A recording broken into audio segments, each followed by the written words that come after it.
We are Steve and Jill. Together, we've been buying and reselling land since the 90s. Our data-centric approach leaves our buyers asking, how can you sell it so cheap? Here on the Land Academy Show, We answer that and more. I'm Steve and Jack Butella. and I'm Jill DeWitt, and this is the Land Academy Show. This is episode number 1942, believe it or not. And today we are talking in depth about marketing for sale land in 2023 in this economic downturn. And we'll talk later about the difference between buying and selling land as a hobby or as a career. I like this. I vote career. Yeah, exactly. But I was reading in Discord, there's a lot of people that have joined that are, they have roots in the real estate, civil engineering, maybe, and they have history locally in dealing with land and landowners. And so they joined because they want to do a couple deals a year and they want to be part of the community. Well, careful, because that's how it turns into a career. That's the greatest thing. I don't know how you can... Isn't that funny? Like, wait a minute. I didn't even work that hard, and I just made $50,000. What would happen if I really tried? What would happen if I spent 2 hours a day instead of one? Exactly. I couldn't stop myself. That's why we're here, actually. Yep. I hope you're also enjoying our 2023 weekly show. It changed a little bit. Each week, we answer questions from our Land Academy Discord forum, review land acquisitions from our weekly Thursday member webinar, and we take a deep dive look into the two land-related topics that are, by and large, requested on Discord. Now let's take a question posted by one of our members on the Land Academy Discord online community. If you want a sneak peek at the Discord channel, please go to landacademy.com. It's totally free. Yeah, it's a view-only snippet of some of the areas within our thing. Discord is our online community. It's pretty darn cool. If you're not familiar with Discord, Google it, watch a YouTube video on it, and it'll show you what it is. It's a huge benefit to being involved in Land Academy. I think it's 24/7 support, basically. Your questions get answered by people who were in your shoes 6 months ago. There you go. Bailey wrote... That's correct, Bailey. Bailey wrote that Yuri said... No, I'm sorry. That's a script incorrection. Oh, sorry. So Yuri wrote... No, Bailey wrote. just said it. Who Congratulations, Bailey and Yuri. Who wrote the flipping question? All right, we're going to get on that person who... This is script error. Yeah, that's right. It's probably the same person that does our mailers. Great. This makes me feel great. Okay. That would be him. All right. So Bailey wrote, hey guys, has anyone here dealt with fractional interest / ownership before? Listen I have to a lot to say about this one. Listen to this, Joe. Okay. This is a crack up. Okay, like it's okay, right? All right, so I'm in contact with a large company that wants to offload 120 parcels over the course of the next couple of years, and there are some great pieces of land in this portfolio, much of which has been owned for over 60 years. But do they own them? Yeah. Do they? Some of them, however, have fractional ownership. Oh, but the company has a majority share and control in all of these. Oh, I'm sure that's true. This first parcel I'm offering on 160 acres in Colorado is a very expensive area, owned by 75% of them, and then 25% by another party that bought it through a tax deal 60 years ago. The company solely owns the easement leading to the property. Well, that's great. And many of the adjacent, that's awesome. You can get to it, but you can't use it. And many adjacent parcels, access is great. Under normal circumstances, I might just let this go. However, this relationship could be incredibly lucrative if we're able to get this first deal done. Is this something you would recommend staying out of? Yes. Any input or resources are greatly appreciated. Thank you. Here's what I would do. Can I answer first? Sure. That's great. You're talking to the person that owns 75%. You need to talk to the person that owns 25%. It's not going to do any good unless you buy 100%. Because do you want to now buy 75% of this and you too can't do anything with it or use it or live on it or whatever because there's somebody else that owns 25%. And it's not like, oh, I get... these 15 out of 20 acres and they get those 5. That's not what this fractional ownership means. It's another person who has interest in this property and they have to be a part of everything. you can't even really buy this from them. I mean, go ahead. There are many, many ways to own real estate. What we care about is a fee simple interest, and that's it. When you buy a house, you have a fee simple interest in that house. Right. Unless there's a land lease, or you're in a mobile home and you're renting the land under it, or you live in a condominium where you have an interest in the air rights, literally the air that's between the walls. That's what you own. It's crazy when you really think about it. Fractional ownership is one item in a long list of ways to own property that don't work for us. The complication here is, or what's making this not clear, is when you think about a company. So we've all heard, hey, if you own 51% of a company, then you have a controlling interest in it, and you're going to decide exactly what it's going to do. You could do everything from increase the value of the company and operate it differently, or break it all apart like like a corporate Wall Street raider from the 80s and just dismantle it because the parts equal more than your 51% ownership value. That can't be confused with this. Fractional ownership means this fractional ownership came about because probably in the 50s and 60s and slightly in the 70s, for whatever reason, certain places, specifically in California, specifically West Virginia, and I didn't know in Colorado until this person posted this, they assigned APNs to ownership. Silly. So now, I mean, the vast majority of the property in the entire country has an APN, one parcel, one APN. Somebody got the bright idea, specifically in Southern California. So if Jill and I own a piece of property, she gets an APN and I get an APN. That's what you're dealing with here. Right. So unfortunately, this is a 60-year-old tax sale situation, so everybody's probably dead. Unless you get a hold of this 25% owner and they give you consent, or you pay them or something to buy that too at the same time, to create now one APN for that parcel. They own nothing. They have no value here. The only other option is, and I would really encourage you to take a look at this, is quiet title, because you could end up with the entire value of the property and ownership, a fee simple ownership of the property if you go through quiet title, which is going to take maybe $5,000 and probably 2 years. Yeah, that's the problem. Which is really basically, you buy the 75%, and you have to go through a legal process to try to connect with the other person. There's an attorney involved. There's attorney fees and time. It's a legal action, right? To basically, try to reach out to them. But there's ads in the paper. It's all old school. There's a whole process. It's a statutory process that's dictated by each individual state. Right. And where you're really trying to find them, because if you can't find them, right, this is what it would be. And then basically the court will award you, like, hey, the guy obviously disappeared. They obviously went dark. We did everything we could. So the court will kind of award you now that extra percentage.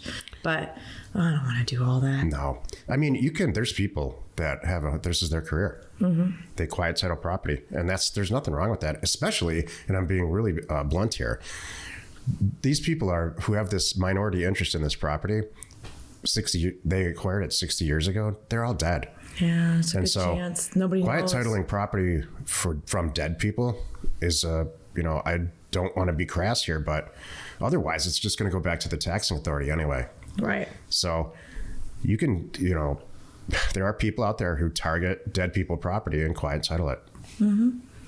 I would run away from this. I think it's too much work. I'll just send out more mail, get a better deal, and live a happy life. Right.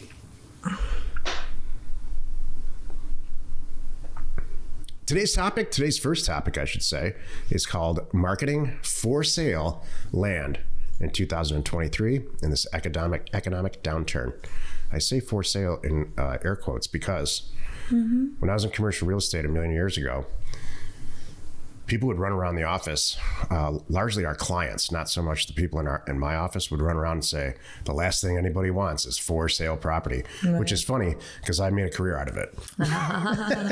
What they really meant to say is, they want sold? You want an office building that's collecting rent, so the balance sheet's going up, and there's capitalization rates, and there's stuff that you can lend against, and they want to have a complicated real estate life, and that's not what we want. We want for sale property that's soon to be sold. Mm-hmm. I have no problem with for sale property. I have to think about this for a second. So I don't have a problem with for sale property either. No, I like, especially right now, with this market and this climate and all the little the worries people are having and the whatever. It always brings up the money people. Anytime there's like up or down, kind of like a stock market, you're going to make money going up, and you're going to make even more money when it goes down. There's nuances to this. You just have to know what you're doing.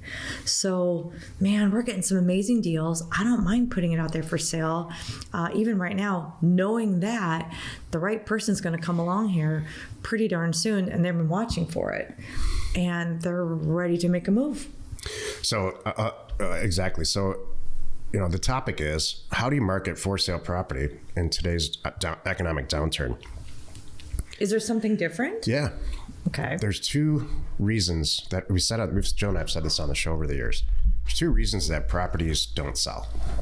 True. Number one, you're not exposing the right people to this as potential buyers to the fact that this is for sale. Number one. Reach. And number two, yeah. Number two is it's not priced right, which usually means you paid too much. Correct. And so that's the real difference here. You're going to have to work a little bit harder in this economic downturn to sell property than you would have, let's say, a year or 2 years ago. Mm-hmm. It's a lot like wearing ankle weights and then taking the ankle weights off, and it's so much easier to walk around, because you're building muscle. That's what this is. Wait, I gotta back up here. Is this the ankle weight time? Are we getting the ankle weight time? Yeah. You think so? Yeah, you gotta work harder. Maybe. I don't know. You just gotta maybe you have to do work a little harder because things are maybe flying off the shelves right now, but I'm going to argue that I'm not feeling it. I'm not feeling a change in our inventory, like a massive, nothing's selling right now. When's the last time you overpaid for a piece of property? Well, that would be true. I know how not to overpay for a piece of property. But I just sent you a note the other day, hey, while you're in the bank account, do you see this incoming wire? Mm-hmm. This one sold. I wasn't planning on it selling right now, but it just did. It's fine. So, trying to think this climate and what's different. So for me, and when I'm talking to agents, here's what I am noticing different in 2023. I'm noticing pricing changes maybe more often than normal. So what's that making me do is check it a little more frequently, maybe every 30 days versus you just list, set it and forget it, list it and don't even think about it. So for example, this one property that we have right now, I looked at it again. Right now it's not moving. And this agent reached out and said, we need to drop the price. And I'm like, hold on a moment. I go look. Jill hates dropping the price. Just for the record, she just can't stand it. You know why? Because it's a lazy broker. It's a lazy broker's answer, it's not moving. We need to drop the price. I feel a Jill rant's coming. So yeah, and I may have talked about this last week because it's still on my mind and we're doing it. Anyway, so I wrote back. Well, I spent some time. I'm like, well, let's just take a look. I started looking. I'm like, no. Things are going the other way. We are underpriced right now, and I think it's sending the wrong message. I think people are looking at this, seeing this property, and assuming there's something wrong with it. So I wrote the guy and I said, no, we're actually increasing the price. I haven't seen it come back yet. But what's funny is this broker, as he said, I think we should lower the price. He automatically just sent me the document. And I'm like, what is this? So I sent it to Jan. It's called slamming. I'm like, I don't even look at him anymore. This is the value of an awesome transaction coordinator. Any broker, anybody tries to just send it straight to me, I don't even click on it. I just forward it to my team. So I'm like, Jan, I don't know what this is. And she wrote right back, don't sign this. he's on my hit list now, kind of thing. Because he's like, oh, and he just kind of thinks I'm going to open it up blindly and just sign this document. He's going to change the price. Nope. And he hasn't set the one raising the price yet. So we're sitting here. I'm waiting for it. I'm like, no, you need to raise the price. So I guess my point in this first rant is numbers will bop up and down a little bit. So maybe you got to be a little more on it than you normally have to. But big deal. Once a month, I'm looking, or even once a week. Like we reach out to every deal I've got in play right now, on the buy or the sell side, whether it's a broker selling it or the seller that we're working with through escrow and everything as we're buying it. They get touched on at least once a week, and I get a report every Wednesday of where I stand on every single property. What's going through the system.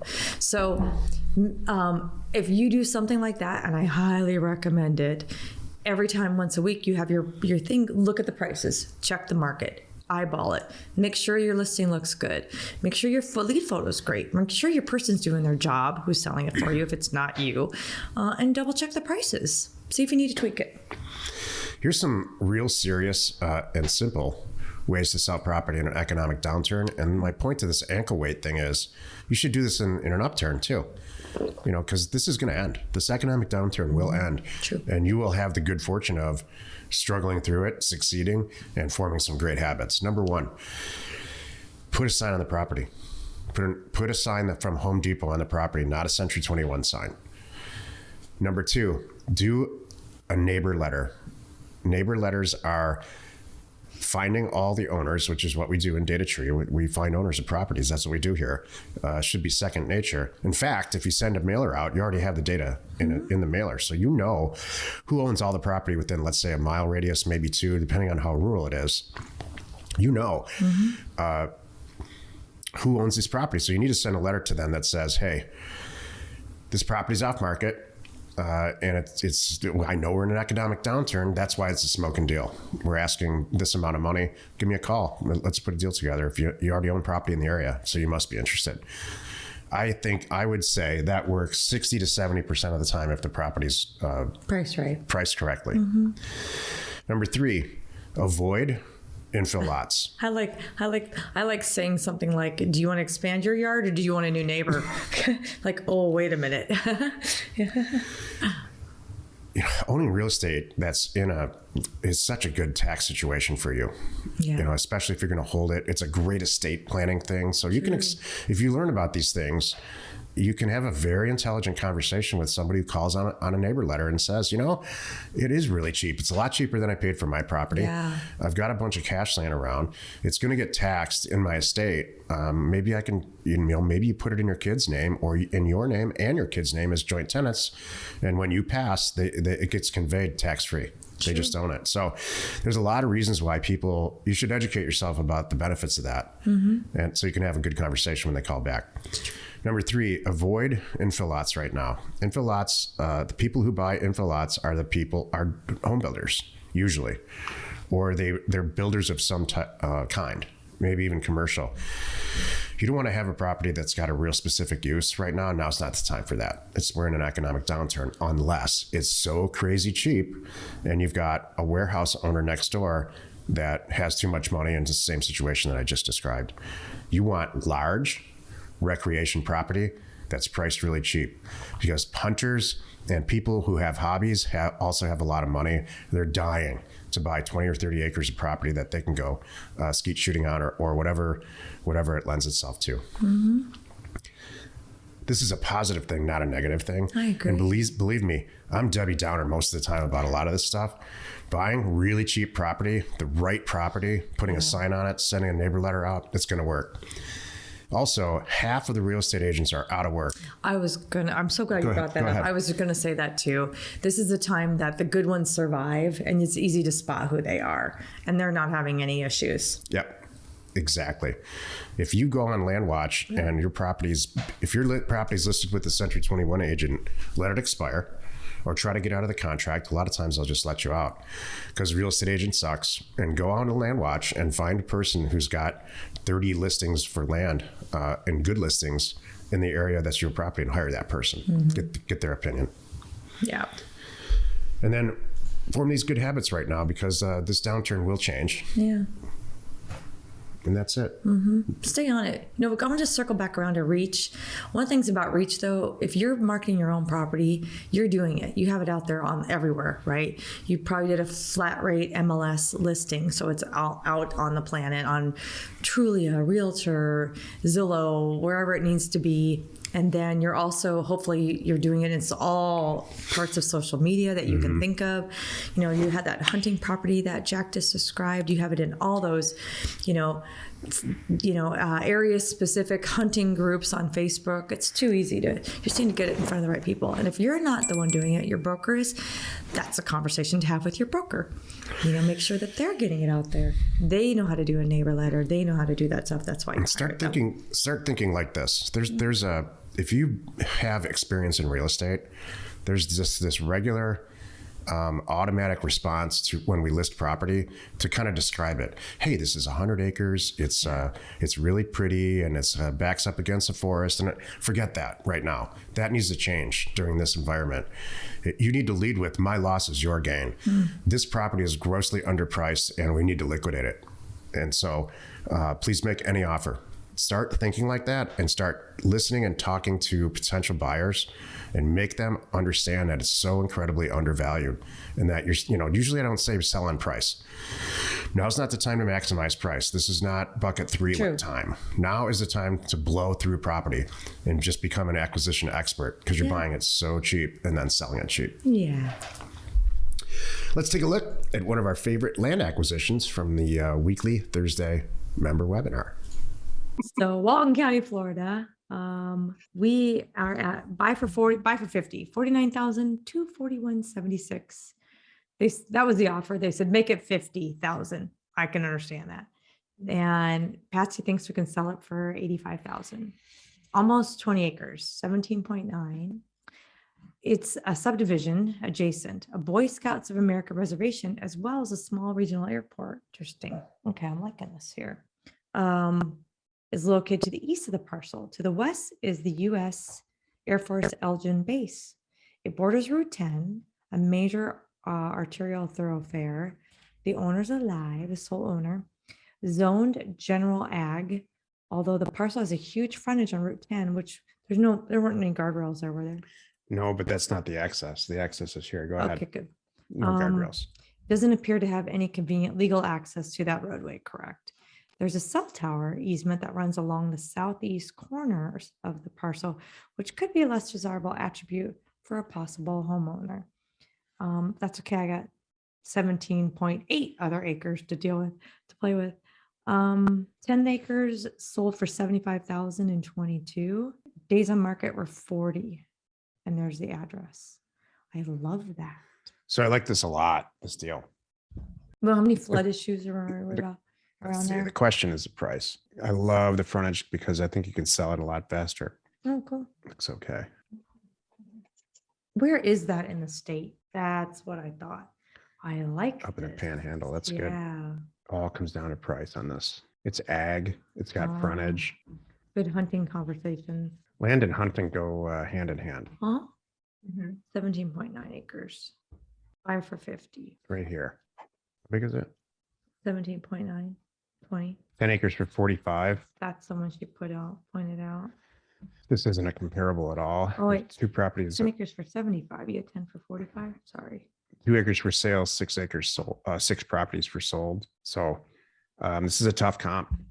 I think it's too much money. Very, very tough comp. It's ag. Let's try to find a house anywhere close to it. This is adjacent.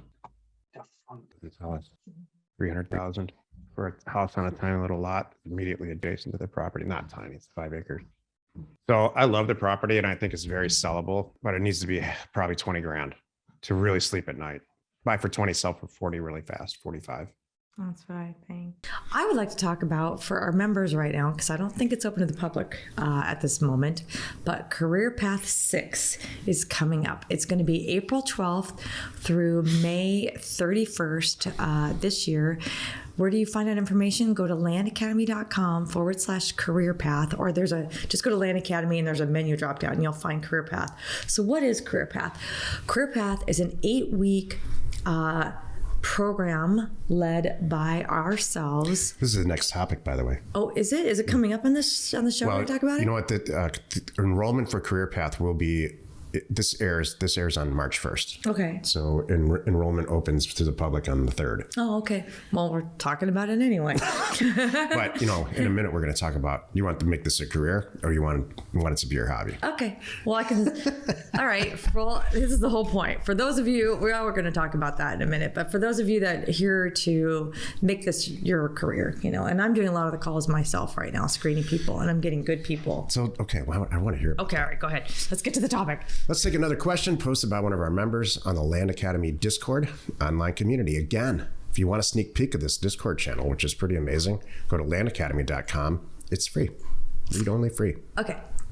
Andre wrote, what are y'all's opinion on wholesaling vacant land? What are the pros and cons? Okay. This is a huge topic in Discord. Actually, both of the topics that we discuss, the questions that we discuss here, I choose them based on the level of response in Discord and level of involvement. And boy, this blew up. Can I assume, please, that the response to this question was what it should be? Yes. Thank you. There's still some new people that this person specifically and a couple other people signed up for Land Academy because they came from wholesaling environments. And can we back up and explain this real quick? I hate this. You know what wholesaling used to be to me? People say, what, like, this is 10 plus years ago, when people used to say, what do you do? I'm like, well, I kind of wholesale land. Well, which meant to me was, it was how I priced it and who I sold it to. Like, you wholesale carpet. I don't wholesale carpet. I don't do carpet on terms. Not like, you know what I mean? Or I don't do. It's not warehouse wholesaling. It's not like. It's not like I have a theoretical roll of carpet that I just pass the piece of paper that conveys the ownership of the roll of carpet. It's not like that. Really appropriate for you to rant about this because I agree with you. Okay. And most people in the Discord do. Yeah. So years ago, wholesaling was a positive thing. It was great. What meant that I bought property really inexpensively, I sold it very inexpensively, and I sold it to other investors. That was my main thing. That's the correct use of the word wholesale. Right. Like, you wholesale carpet to someone who's going to sell it to the retail. That's it. I would wholesale land to someone who would mark it up, sell it on terms, whatever, sell it to the end buyer, end user, retail prices. It was a beautiful relationship. Well, somewhere along the way, in the last 10 years, someone got a hold of, and they made the wholesaling term, which is so wrong. They made it that you're walking around with a contract, that I send out an offer, the person signs it back. Now I'm going to go and try to sell this piece of paper. I'm not going to buy the property. I'm not going to open escrow. I'm not going to do anything like that. I'm going to assign this property to someone else. They're going to pay me $5,000-$10,000, a percentage, whatever it is, whatever you work out, for me to give them this piece of paper that they can now go buy the property from the seller. That's what wholesaling has become. It doesn't matter if it's land, doesn't matter if it's a house. It's a lot of people with houses that are doing this, especially if you're on like Bigger Pockets or in Clubhouse. I see it in Clubhouse talks. So it's so confusing. I hate this. I don't like to be that, about, there's a few things that I feel this strongly about, and this is one of them. If you feel that the property is good enough, why don't you buy it? Why are you running around with a piece of paper? That's my question. Yeah. Why? Yeah. Why are you doing this? Well, you know what the usual reason is? Well, I don't have the money. Well, usually there's two reasons, okay? Reason number one is I don't have the money. Got it. Reason number two is I'm not sure that's good of a deal, so I'm not going to put down the money. You're not confident in the deal. So reason number one, you don't have the money. Okay, that I get. You love the deal. It's great. You flat out don't have the money. Well, guess what? We have the money. And our entire group has tons and tons of money for this. So you don't ever have to do that. If it's that great of a property, just use somebody else's money. Buy it, own it, control the deal, and then turn around and sell it quickly like we all do. And then the second one is, I'm not so sure it's that good of a deal, so I'm not going to put my money down, or even not going to put anybody else's money down, because I'm not quite sure. So I'm going to run around and try to shop this piece of paper and see what happens. What a waste of your time. So many things can go wrong in that process. And two, I'm going to argue you're not even that interested. You're not committed. You're not going to really be trying to sell that property because you're not sure it's a great price anyway. You're kind of throwing it out there. You're getting in the way. Seeing what sticks. See what comes back. And that's just dumb. This is the same mentality. Same mentality as a real estate agent. Yeah. I'm not committed enough to actually buy the house and resell it, or the office building, or the trailer park, or whatever it ends up being. I just want to kind of represent somebody else who does it and make a fee. That's not a real estate professional. So that's getting in the way of a real estate deal, which is what wholesalers do.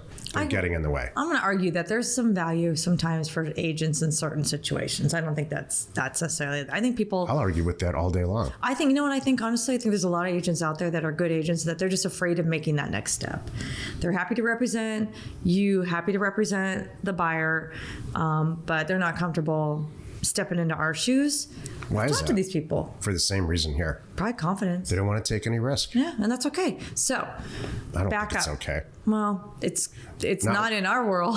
I mean, all you got to do is to realtor.com and see every single property that's listed on the MLS in the entire country within 13 seconds. Do you know what the whole thing is? Maybe that's it. This is where I think this is where this is going, and I would be flippin' scared if I was doing this, because here's what can happen, Andre. I think you are 5 months away from the real estate community coming down on you saying, now you're acting as a real estate agent and you're not licensed and we're coming after you. The technical term, Jill's exactly right. The technical term for when you have a signed purchase agreement and let's say you open escrow, which is the right thing to do, you have equitable title in this property now. You are legally allowed to, because you have an ownership interest. You don't have fee simple ownership like we were talking about earlier. You have equitable title. And so that allows you to shop the deal, sell it for more, and do a dual escrow. And most title companies now they won't allow this. It was very popular, 10 years ago, like Jill said. Right. So yeah, I'd be concerned about it too. Ultimately, legislation is going to come down to not allow. It's called we call it a dual closing. Right.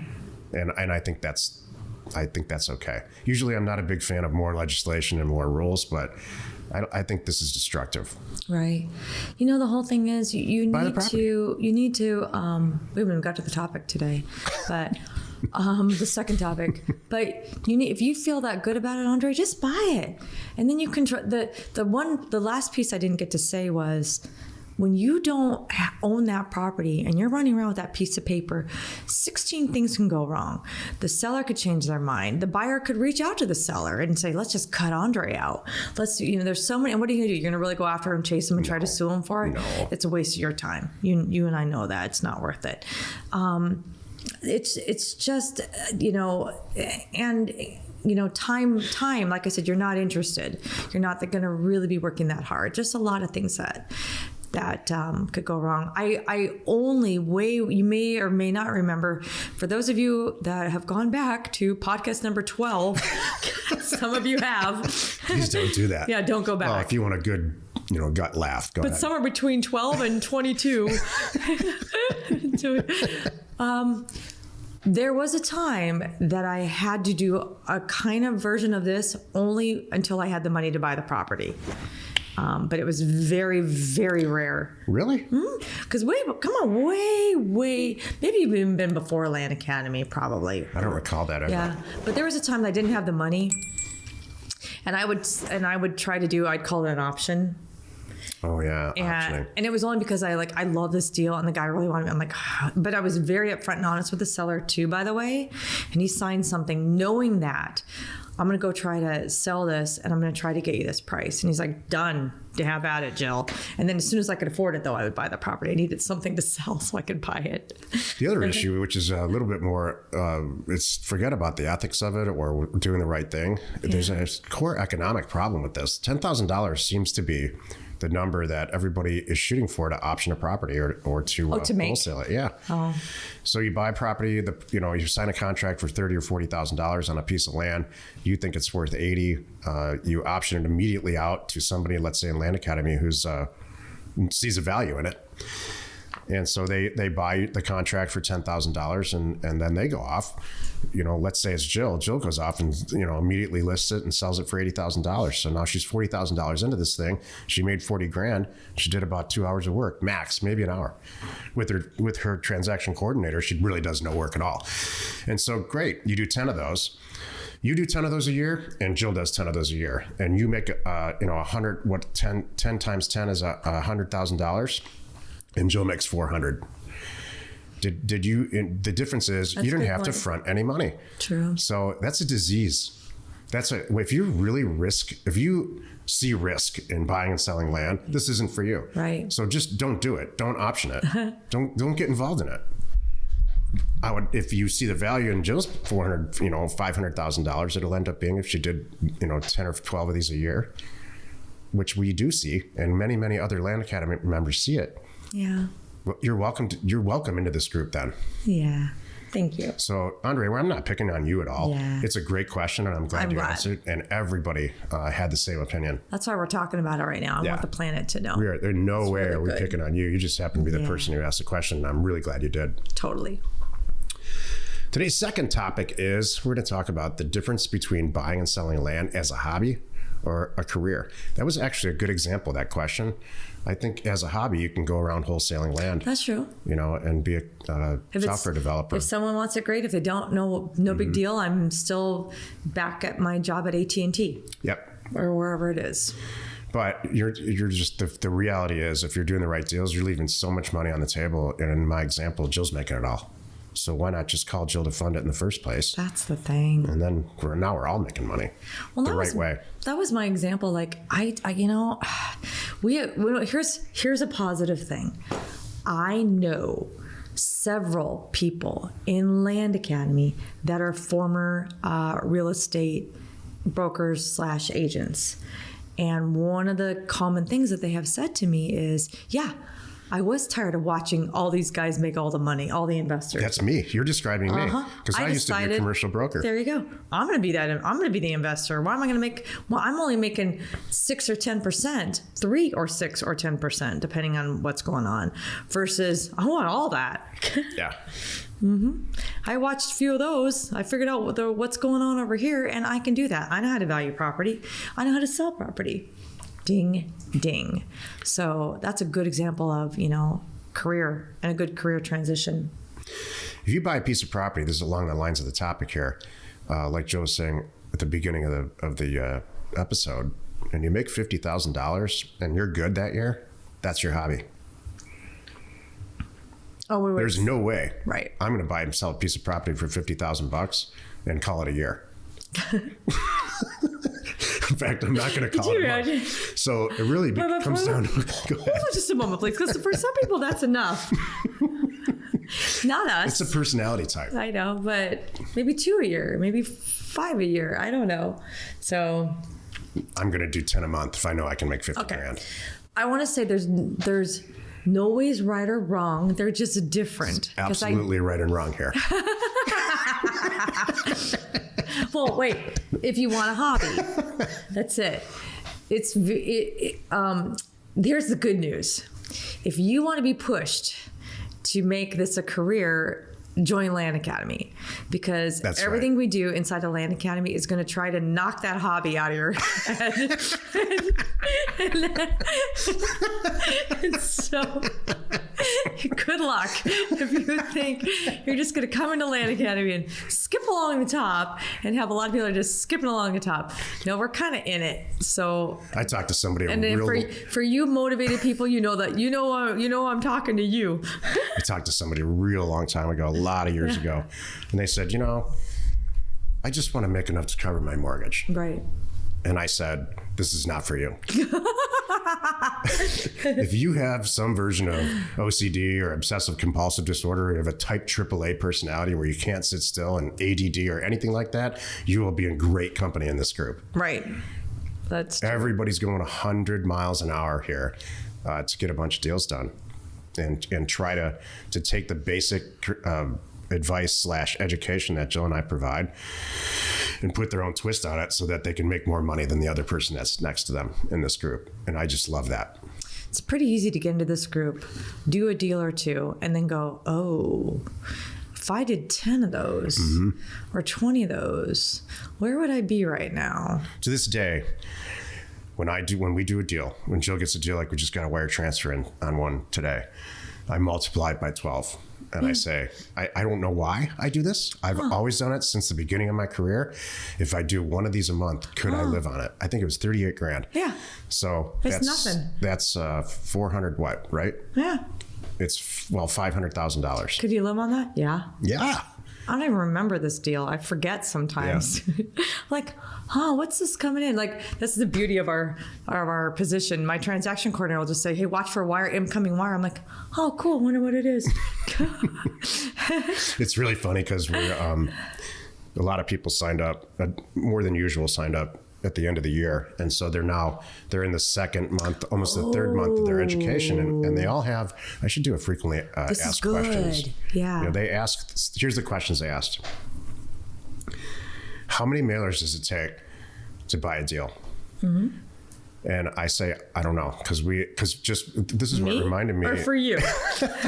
What reminded me of that was because we stopped tracking this about, 15 years ago. Like forever. More than that, probably 25 years ago. I don't think we ever tracked it. I don't track it. All I know is how many deals we do. I don't care about how much mail it takes to send out, because if you run the percentages and the return on investment for what the mail costs and the amount of money, it just, after maybe 2 deals, you'll stop caring. But I get it. People are new. They're spending money, thousands of dollars on mail, and you need to have a budget. Mm-hmm. And you need to understand how much, predict what's going to happen within reason. And so, but for whatever reason, we attract a lot of people, like I call them STEM type people, because that's what I am. They're just accountants, or they're software engineers, or they're mechanical engineers, or airline pilots, or and on and on and on. It's very technical. And they want to get it all into a spreadsheet and understand it before they let it rip. Mm-hmm. Those people are planning for a career or a second career. They're not doing this for a hobby. Mm-mm. There are other places to get educated out there, all of which Jill and I, they're offshoots of Land Academy, because they used to be Land Academy members who treat this as a hobby. They buy back tax property. They send out 10 mailers a day. Or they've done 5 deals and think, oh, I can teach everybody this. Yeah. Really? There's a lot of offshoots of Land Academy. I don't believe that any of them at all, give the real big solid picture about how to make $4 or $5 or $6 or $10 million a year. Because they haven't done that. Yeah, that's right. They can't. That's the. Well, can I get back to that real quick? Sure. Can I get back to Career Path real quick? So speaking on that, just so you know, this is not a definite thing, but if you want it, we will help you. There's a lot of people that just come into Land Academy, follow us, figure it out on their own, and make this a career. Which is, not on their own, you know what I mean? But they do everything that we do and copy us to make it a career. If you want our help doing that, we are happy to do it. We have an 8-week program. The next one's coming up. I'm doing 2 this year, 1 in the spring, 1 in the fall. And right now it's going to be opened up here to more people outside of Land Academy soon. So if you're in Land Academy, this is a hint to you to get your seat, because if I fill up before I go outside of Land Academy, then that will just happen. I want you to have them first. But we only have 15 seats, Career Path number 6, and it's us for 8 weeks, really coaching you, pushing you, motivating you, helping you, showing you, telling you everything that we do so you can make it a career like we have. And it's not just us. That's true. We have people in the group, other pros who are many of them make more money than doing this than we do. Sometimes, yeah. And so you're one of 15 or 18 people for an entire Wednesday. I think it's 8 hours, no, probably 6 hours, 4 to 6 hours every Wednesday for 8 weeks, consecutive weeks. You're in a room with people who are smashing it, buying and selling land. Yeah. And it's not a lecture. Mm-mm. You're hopefully your camera's on, your mic's on, and you interrupt us as we're talking, or ask other people questions about, how do you everything do that? From what phone service do you use to, tell me your biggest, horrific financial loss story and how can I avoid that, as because I want this to be my career. So it's I learned the truth is we continue to do this. We don't need to do this. I love it. I love it too. It's my favorite thing because I learn I mean, every single career path, I learn a lot of stuff, and then we create business partners. Yeah. In the end, you're going to create, if you're serious about this, you'll create a great business partnership. Many people come to us and say, I was in career path 3, and I did 22 deals with the guy that was in career. We got along. I'm so excited. This career path 6, more than ever now. We have more people that are from career path 1, 2, 3, and 4, and 5, wanting to come back and do it again. They're like, I got so much out of that. I know I'll get even more doing this again. I'm like, this is really cool. Right. We have a great group. I love it. This career path is a little special because we're going to add Land Academy Pro on the tail end of it. So you can use our staff. You will meet, if you're in career path, you will meet. Am I not supposed to talk about that? I wasn't good. Well, it's out there now. I was kind of quietly. Jill's like, what the hell? Quietly sharing. Well, we can explain more about that another time. That's okay. a whole different thing. I don't want to confuse people. But yeah. Right. So, hey, you know what the truth is, and all kidding aside, if this is your hobby and you want to, there's a person who just joined our group in Virginia. Yeah. And like I was describing this person earlier, they're involved in the community. They were I think they were a civil engineer involved in the planning of a community in Virginia. And they want to buy some land. They know landowners and they're retired. It seems like from how they're talking about it in Discord, they're retired or maybe later in their career. And I think that's this would be this could be for everybody. This can be a hobby for you if you want. My only comment is it's very easily to get addicted and then it doesn't become a hobby anymore. I would not buy Land Academy for your wife and expect her to do it. Why? Some people have come to us and I don't know. Hold on a moment. How about I buy you an accounting degree? Are you going to go do it? Well, I mean... Why don't you ask her first? Well, there is that. You don't just kind of say, here, baby, log in. Let me know how it goes. Make us some money. Come back with some dough. I'll be over here. No, that's funny. No, but it's awesome. I just talked to a couple today that are coming to Career Path 6, and she found Land Academy for him. So I'm like, yep, it's really good. Did she make him do it? Oh, of course. Well, when the wife brings it up, then it's going to happen. Yeah, you're right. Right, Tori? So this is good. Let's take a look at another one of our favorite land acquisitions from our weekly Thursday member webinar. Carroll County, Arkansas, 2.5 acres. Look how speedy you are putting on those APNs. 5 for 13, sell for, I don't know, 28, 32, somewhere in there. We have access along the back of the Elk Ranch lots. Physical was a road once, would need to be cleared. Adjacent, there are mobile, some older homes, nothing fancy. Attributes, power's close by. 10 minutes to Eureka Springs. Wow. Oh, now you're... Jeez. Oh, you got his number there. 15 to 20% slope. Okay, so where's the access again? Along the back of those lots. There was a road. Right here. Okay. They say that. He says that. Pretty slopey, and I don't see access. I'm holding up a card. I have a problem. 118 feet. Here's my only thing is for 2.5 acres, because there's so much other land around there, it's not going to be high on my list for that parcel unless it was crazy inexpensive. I agree with Jill. We were just there, so there's just a lot of property for sale. Right. Because there's a lot of property. Exactly. Let's confirm that. And I'd like to see access, and I want to confirm all that. 117 sold properties in the universe of just land, and last 12 months, 276. Most of it's here. Oh, available for sale? Yeah. That tells you right there. So there you go. Jill and I were looking at houses there. We're just horsing around. Mm-hmm. And maybe the best location you can imagine from a retail standpoint, and just like living in the fun. They were down like here. And they were in the low 200,000s. This is what we're looking at. Yeah. And that's what you want. Exactly. So think about that. This is this person's view for the same price. Which would you buy? I'd be buying this one. Mm-hmm. I mean, you can buy a house in Eureka Springs. Here's a comp that you can't, this is 65,000 for 2 acres, same size. Yeah, it's more money, but it's just look at the difference. This part of the country is the best kept secret I've seen. Yeah. from a price and a livability standpoint, and weather and the people and everything. Mm-hmm. Jill, you have something inspirational to share. Yes. Okay. So I was talking to my team today. We have a daily chat that we get together on. And we're talking about new members, current members, everything that's going on within our Land Academy community. And they said, here's a common thing we'd love you to talk about.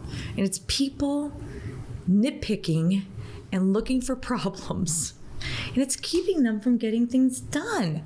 So my sentence is, you're never going to get going if all you do is look for problems. I have so many questions about this because I look for problems all the time. Yeah, but at least you do it. Let me give you an example. So here's what I'm talking about. You're getting ready to do a mailer, and you're doing your numbers. You're following Jack on screen. You're pricing, and you know what? You just can't get the percentages right. You just can't run them down the sheet. Maybe it's an even Excel issue. This is what people do. They can't get the Excel formulas to work right. They're having trouble with this. And you know what? I'm just out today. I'll get to it tomorrow. And then maybe they do, maybe they don't. And then another day goes by, and another day goes by, and another day goes by, and a week goes by, and then a month goes by.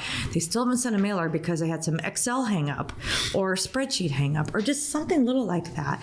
Then instead of sitting down, don't complain, don't, yell at people. I don't know. Don't call my staff and tell them it's stupid. Not that you would do that, but you know what I mean? Oh, I think some people do that. Actually, some people do that. Like, this is too hard. No, Land Academy doesn't work. No. Land Academy works. You don't work. Maybe you need to brush up on Excel. Maybe you need to use Concierge. There's solutions, but they just look for the problems and they use that as an excuse. Where's this coming from? From my team today. These are real. They said we are having not a lot, but a healthy number of people reaching out to support saying, I can't do this. Well, like, instead of just fear, and then there's one little thing like the red, yellow, green test. Like, we have done we continue to update this because the tools that we use and the websites that we use to download data, sometimes they change the formatting. They move it a column over. So you have to put it in a different way. And people are like, well, it doesn't work because it's one column over. I can't figure it out. How about we take a moment to understand. This is turning into a Jill rant. Sorry. I love it. We take a moment to understand what each column is. And then you can go, oh, days on market is shifted to F instead of E. I got this. Little things like that. And some people, though, they use that, sadly, as a thing to stop the whole process. And you shouldn't do that, because I'm going to come back to my sentence. You're never going to get going if all you do is sit here and look for problems and let that stop you. Are there predictable speed bumps in the process here? Predictable? No. So it's not like every single person has an issue with pricing. Nope. It's all just all over the place.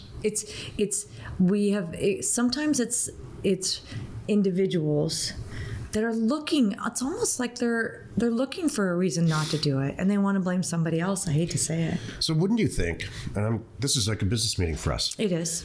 Wouldn't you think that you would go out into Discord and say, I've got this issue. The data that Jack says in module 3 or chapter 3 at around 38 minutes isn't lining up. Does anybody else have that issue? And please PM me, because everybody would say, especially like Kevin Farrell, remember that he would say, I'm happy to help you. Just do this. Let's look at it together. My first thing is support at landacademy.com is not the place to learn how to buy and sell land.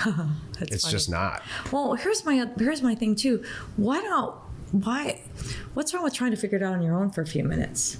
I agree. Let's first just take a step back, and whatever the problem is, understand what you're working with here. And it might take you a little bit. Maybe there's some Google involved. Maybe I'm not even sure what this term is. That could be, and you just spend a little time on it. Because you know what? Wait a minute. I'm going to argue, because you're going to be smarter in the end. Yeah. And you're going to teach yourself how to do these problems and work through these problems, and eventually you're going to be faster at it.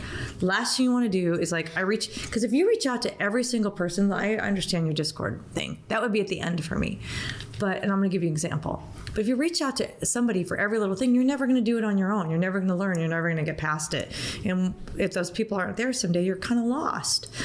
Here's an example. Sometimes, like, when I'm doing property, I'm doing research, okay? And I need to know what the zoning is of a property, because I'm trying to figure out, as I'm buying this property, right? I'm trying to figure out what the zoning is, because I'm trying to figure out what's possible. I'm trying to figure out who's going to buy my property, and it's going to make a difference if I want to buy the property. So I'm like, can I put a mobile on there? Can someone camp on there? What can we use this for? And I go into Parcel Fact or whatever you use, and I see 400 or whatever that shows land use in there. And I'm going, the first thing I do is not pick up the phone and call the county. I never do that. First thing I do is I try to find it myself.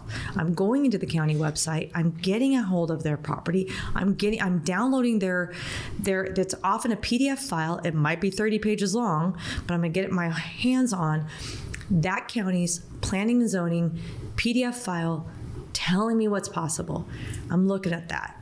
And I have all I need. Often, not always, but often. Now I'm like, it says camping is allowed, but is there a time restriction? I don't see that in there. And it says mobiles, but I'm not sure about this. Now I pick up the phone and I will call the county. And then, I learn and I remember. Now I know forever what 400 is. I didn't rely on anybody. And two, when I call the county, they love me. I'm staring at your manual. I'm staring at page 32. I know what 400 is, and I know this, this, and this. Yep. Can you just answer this one little section for me? You are their best friend right now. Yeah. Because you know. Because nobody does that. And they'll answer any question you want. So by the way, too, this is helping me because now any question I want, they love me. They're like, yeah. Oh, and by the way, here's what's coming next month, since you're so cool. It's not in this manual, but next month there's going to be a rule change that's also going to allow this, this, and this. So you are the first person to know. Awesome. That's how I roll. We live in a culture, this is a man plan topic more than a Land Academy topic. We live in a culture where we now have an entire generation, a whole generation, maybe a generation and a half of people who were born with a computer chip in their mouth. And so, that's coming. That's going to be in a pacifier at some point. There's an iPhone. I'm really serious about this. Yeah. There's an iPhone in their crib in some cases. Maybe, yeah. And what social media and the internet in general does is it gives you the false impression that your opinion matters. And so what we're seeing with some Land Academy members, I'm certainly seeing it in the public and in a lot of other places where for some reason, we all think that you think your opinion matters, and you think that everybody's wrong. Everybody, this isn't right. This person just cut me off. Couldn't be anything I did. Couldn't be I was driving like an idiot. That person's terrible. Yeah. And there's this culture of blame and over explanation for everything. And the fact is, when somebody cuts me off, my immediate response is, maybe I'm driving that. Maybe it's me. Yeah. When I can't get a mailer out or it's priced incorrectly, it's my problem. Right. It's not Support at Land Academy's problem, and we're just using that as an example. So the underlying problem here is its personality type, and we've got an entire generation and a half of people that expect other people to do stuff, and they don't look at themselves and say, how can I be a better person today? How can I do a better mailer next time? How can I answer the phone in a better way to I don't think it's age-related. I don't think it's age-related at all. I think it's your level of involvement and when you got involved with social media. Well, it's a direct cause and effect. I don't think so, because I think there's older people that are doing it too. Yeah, I think there's a laziness factor too. But absolutely. My point it's not. I'm not. I didn't say millennial, and I won't. That's not the problem. We said generation. Well, there's an entire generation that. I don't think it's age specific. I really don't. Can we wrap it up on a positive note? Sure. Okay. My point is. I don't really want to, but because, I think. Well, we'll get to you in a minute. You can be negative all you want, but this is Jill's inspiration. It's supposed to be positive. I don't want to search for positive stuff. I really think you should look for problems. Well, no. You should not look for problems. Don't go looking for problems. Because then you're creating problems. It's stupid. You should look for problems. Jill. Okay, ignore him. Everyone ignore that comment. This is Jill's inspiration, I just undid not everything. Jack's I undid everything Jill deflation. just said. Jill's inspiration and Jack's deflation. That's it. I'm going to build you up, and he's going to do his best to just let all the air out. No, but I just want you to be aware of it, and you may or may not know that's you. If you realize, oh, you know what? I am poking holes in things instead of just figuring it out for myself and learning from it, moving on, and now I memorize it and I got this. That's it. You'll be a better person, and your family and your friends will appreciate you more too, and your peers in Land Academy. Whew, Jack, now it's your turn. Do you have something you want to share? I do. I want to talk about land back taxes and back tax sales 101. Okay. This is a huge, for whatever reason, well, I know why. It's a huge topic in Discord. People are asking all kinds of questions about it because I'm fairly confident, don't know for sure, pretty confident they came from another land Group that goes and buys back tax property? Yes, a land group. Okay. Another education environment that has to do with land that focuses on back taxes, which is fine. Here's the deal. Here's what you need to know. Every single property in the entire country, unless it's owned by a nonprofit group like a church or a hospital or whatever, has to pay taxes on its property every year, sometimes twice a year, depending on where it is. And these are statutes in the state about the process and how this happens.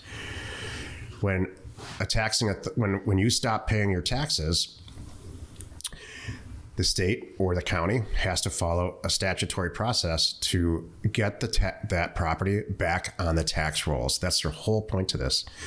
So they go about the business of, over time, sending you notifications and informing you that, hey, you haven't paid your taxes. This is the amount. We're going to foreclose on it. We're going to take it back. And that eventually happens.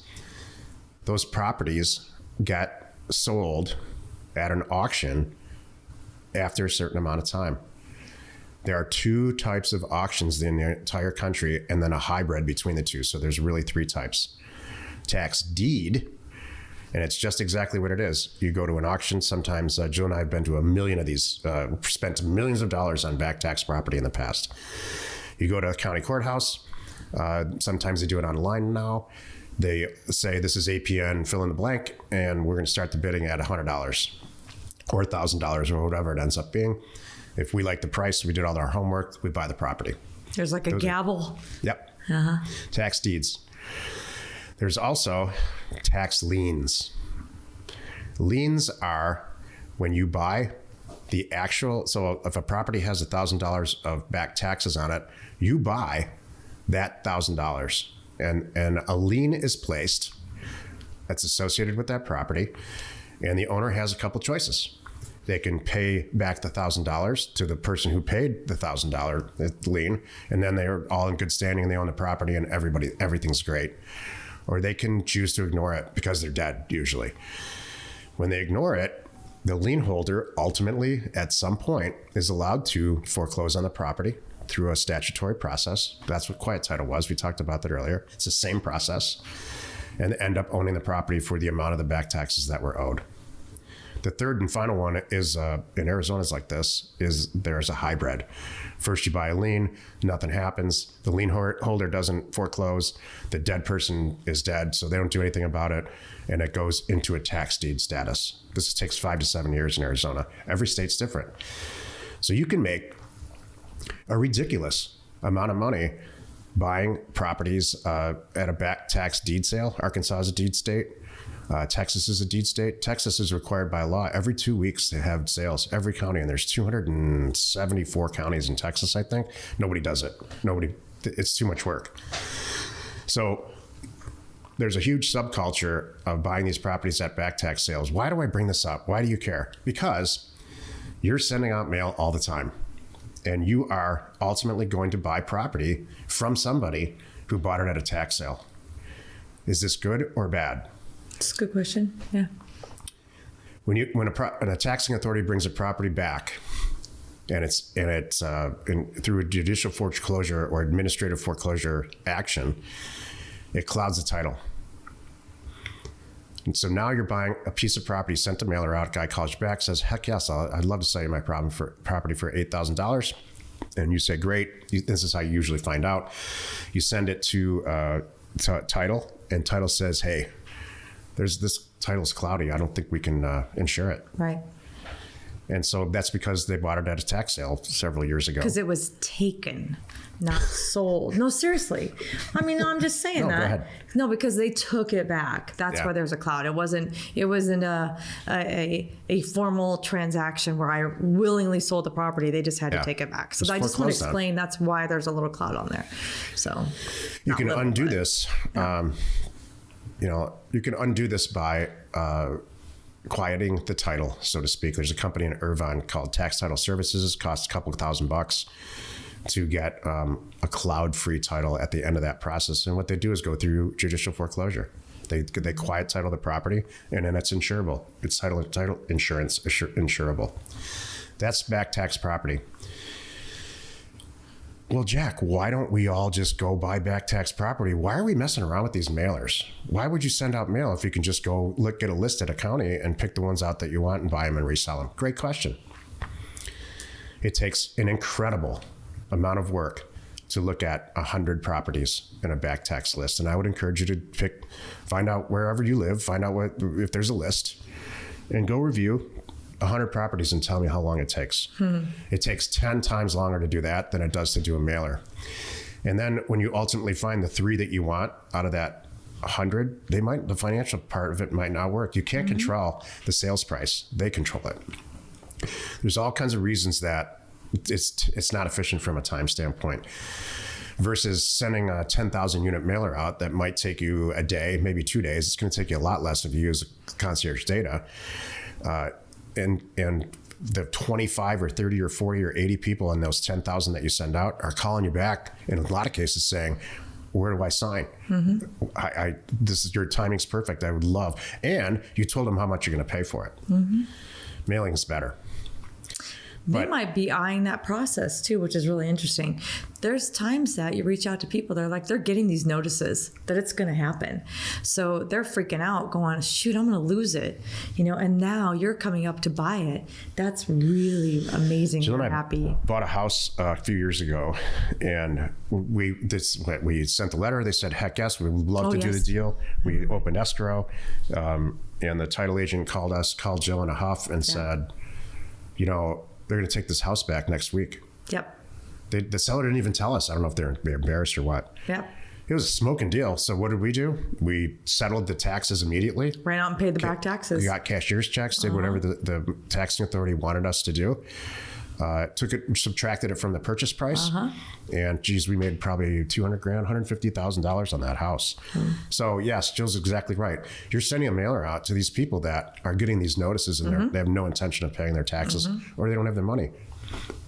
Well, that's the whole point of today too. Of people who have passed away. It's nice to know this because now you have some knowledge and you can explain it to sellers too. Sometimes they're like, they may or may not know what would happen.